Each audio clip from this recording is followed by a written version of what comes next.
9.3 is all about our geometric sequences and series, and a geometric sequence is when each term is a product of your preceding term in a common ratio. So like if you multiply by 3 each time to get the next term, or multiply by a third, which would be like dividing by 3. To find your next term, divide one term by the previous term to find what the common ratio is, and then just multiply that by that last term to get the next term. So, determining the common ratio and finding the next three terms in this sequence. So, to determine the common ratio, I do 108 divided by 36, and I find out that that was 3. 36 divided by 12, and I find out that that's 3, so they're the same, which means my common ratio is 3. So to find the next three terms, I'm just going to do 108 times 3, that times 3, which is 972, and then that times 3, which is 2,916. Go ahead and do that for each of these. Make sure you tell me what the common ratio is, and then what the next three terms are. For the second one, your common ratio should have been a negative half, which when I continue my sequence, I get negative 1/8, positive 1/16, and negative 1/32. On the third one, you are multiplying each of those by negative 3, so multiplying that whole binomial by negative 3 to get negative 27r plus 27, 81r minus 81, and then negative 243r plus 243. The nth term of a geometric sequence, or our formula for geometric sequences, a sub n equals a sub 1 times r to the n minus 1. Again, where your a sub 1 is your first term, your r is your common ratio. Do notice that it is the r being raised to the n minus 1, not the a sub 1. So you do need to watch parentheses when you do this. Write the first 5 terms of the geometric sequence, whose first term is 3, and whose common ratio is r equals 2. Let's first, since we're looking at this formula, go ahead and write our formula for a sub n. So my first term is 3, my common ratio is 2, so 3 times 2 to the n minus 1. My first 5 terms is going to be 3, 6, 12, 24, 48. Find an approximation for the 23rd term in this sequence. So the first thing I need to do is figure out what my common ratio is. So when I do 125.44 divided by a negative 179.2, I get negative 0.7. When I do negative 179.2 divided by 256, I get a negative 0.7. So my first term is 256. My common ratio is negative 0.7. which means my formula is a sub n equals 256 times a negative 0.7. Definitely want to watch parentheses there with that negative to the n minus 1. So when I ask for a sub 23, I'm going to get 256 times negative 0.7 to the 22nd, 23 minus 1 there, which is about 0.10009. So my approximation, I'd probably say about 0.1 actually. When you are trying to find a term, you can still use that same formula. So I want to make sure I have that written up here.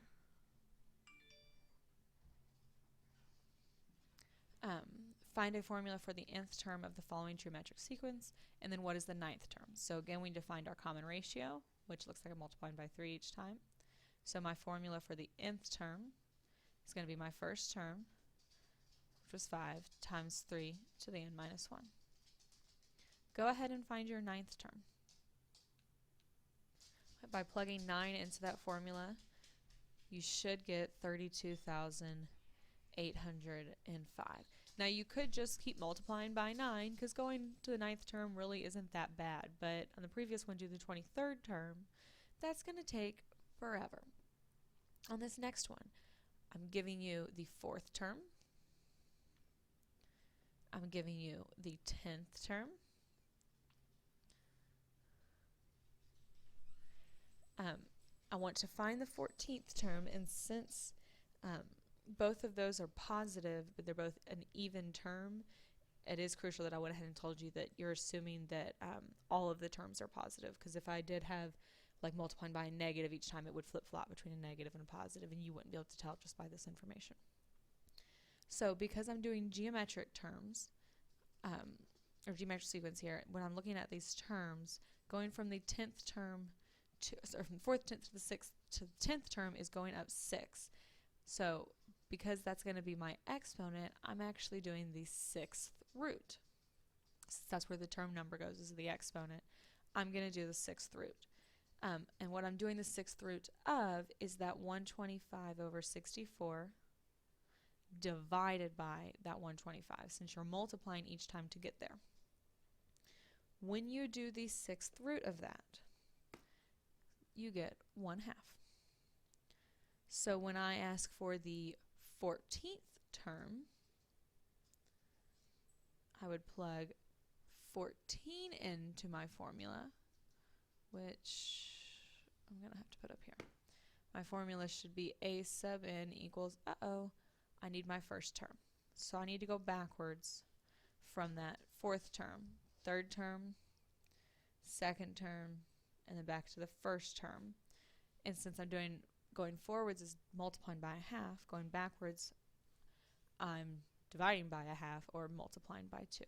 So my first term should be 1,000, and then times that common ratio to the n minus 1. So if I want the 14th term, I'm going to do 1,000 times 1/2 to the 13th,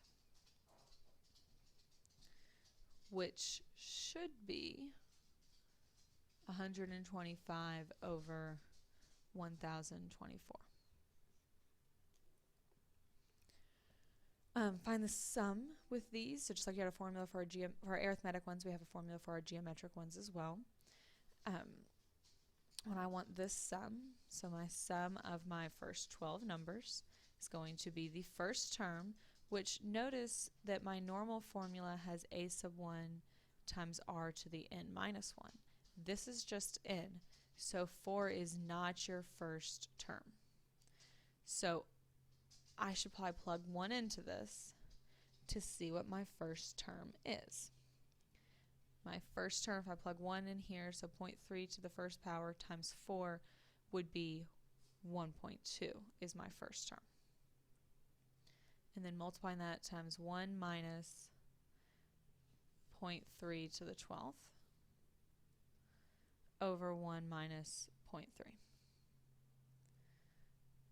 Subtracting here, dividing by 0.7, multiplying by 1.2, I get 1.714. You do want to know these formulas because let's say I don't let you use the calculator for this piece. You'll need to be able to do it over here without being able to use that summation.